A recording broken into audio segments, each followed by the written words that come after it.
that kind of leads to the mitochondrial dysfunction, just basically because of like overactivity, like it just gets burnt out, or Yeah, well, yes, absolutely. Because mitochondria, mitochondria are there are cells powerhouses. I love mitochondria. I mean, when you look at, under an electron microscope, they are just beautiful. I mean, eh.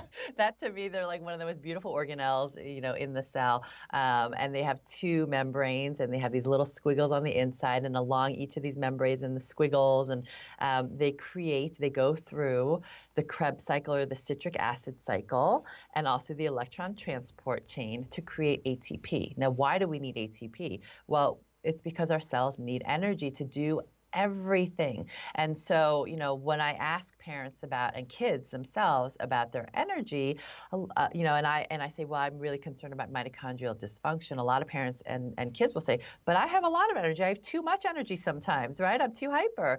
So I'm not talking about the energy to get up and, really be super kind of active in that way. What I'm talking about is cellular energy.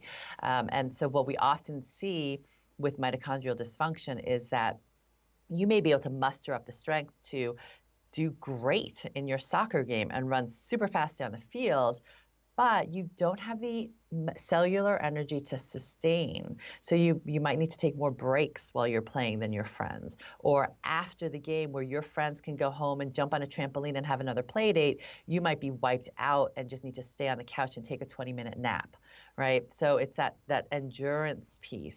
But we also do see fatigue. We see, muscle weakness, low tone in our kids. Mitochondrial dysfunction in kids on the autism spectrum has been described for years and years and years and years. That is not a new phenomena.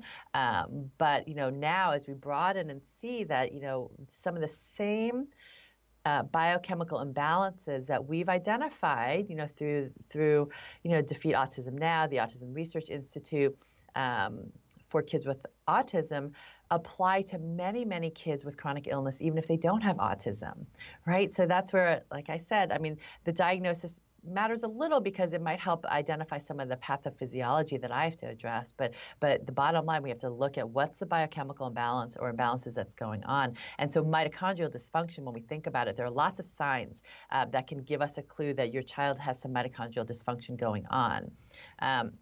In our babies, you might notice. So some parents, with kids who already have a child on the spectrum or a child with juvenile rheumatoid arthritis, and they want to know, well, how do I prevent that from happening to my next kid? What are some early signs that we might need to jump on, say supporting their mitochondria? So as a baby, if they have a weak suck, whether at the breast or the bottle, just the milk is dribbling out, they're just having a hard time latching on. If their head control, by 4 months, if a baby's on their back and you lift them up by their arms, their back and head should stay in line, and they should be able to sit straight up with support. If their head is bobbing all over the place or lagging, their head's kind of lagging behind their body as you lift them up, that's another sign that tone is not great. There's another sign that, I'll pick up babies by their arm, under their arms and kind of lift them up. And most babies, I mean, they'll stay in your arms and you feel really secure. But babies who have low tone and possible mitochondrial issues, they feel like they're slipping through your hands. Like you just can't get that good grasp on them. So that's at a baby. But, for older kids, there are lots of other tip-offs, that there might be some mitochondrial issues going on. So one thing is, regression when they get sick. Right? Everyone feels lousy when they're sick, but if your kids take a long time to recover and they get really clumsy, or they have trouble, they start slurring, or they get really, really weak. That's one tip off. Other signs are going to be if your child, most toddlers have amazing posture. They can sit with their back nice and straight. So if your child is sitting with a rounded back, even as a toddler, or sitting in that W position where they're on their bottoms, their knee, on their legs, and their feet are splayed out, so they're knees are in front of them, so their legs are making a W position, a weak pencil grasp, persistent drooling. So there are some other signs that, that I look at for kids, see do they have mitochondrial dysfunction. And why is that important to know? So even if I don't do any blood work or urine testing, because some parents may not have access to that either, supporting mitochondria can be really, really beneficial, right? Let's say children who are receiving, medications or have infections that we know can stress out the mitochondria, and you notice that, wow, they're slumping forward even more, or they can barely pick up their backpack, even if before they got sick they were fine. We can give them mitochondrial supports like CoQ10 or carnitine or ribose and our methylated B vitamins, all the things that can support mitochondrial function. So that's kind of mitochondria in a nutshell, but that is really, really common to see in kids with any sort of chronic conditions. So I definitely look at that closely for our kids. Now, you gave us some examples of dysfunction or things to be aware of if our young kids are showing signs of dysfunction. Is there like signs for older kids or adults even like that they have mitochondrial Yeah, dysfunction? yeah, and absolutely, because mitochondrial dysfunction, we know that as we age, um, sadly, anytime after about maybe 25 or so, our mitochondria become depleted. And, we just are, you can tell your muscle mass is starting to decrease, you get a little weaker.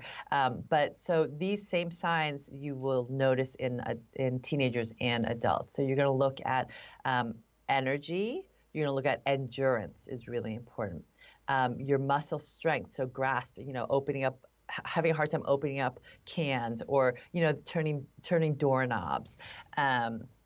If they have, you can sometimes feel that muscle mass is not that strong, or you just feel kind of squishy, right? And that it's getting worse, right? Even if you're exercising, hard time building up muscles. Constipation can be a sign. Constipation can be a sign of a lot of things, and the number one thing for kids and adults is going to be excuse me, hydration and magnesium, deficiencies.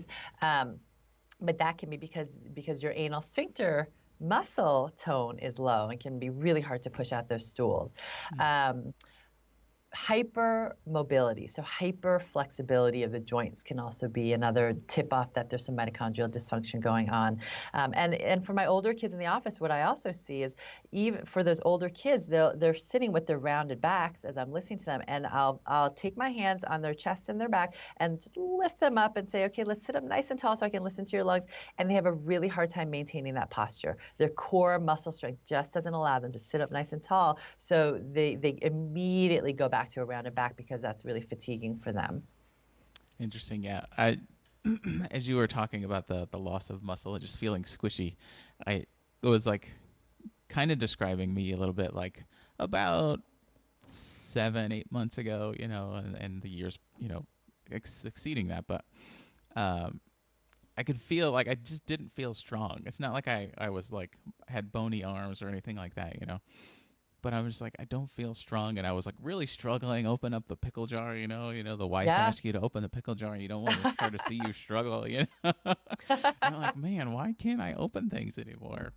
Yeah. And thankfully, like I've continued to try to improve my health, and that I feel stronger now is what I'm trying to say. And Yes. so I Yes. wonder if there was a little bit of dysfunction in my mitochondria needed, some support. Yeah. I don't know what Mitochondria particularly I may have done that would have helped.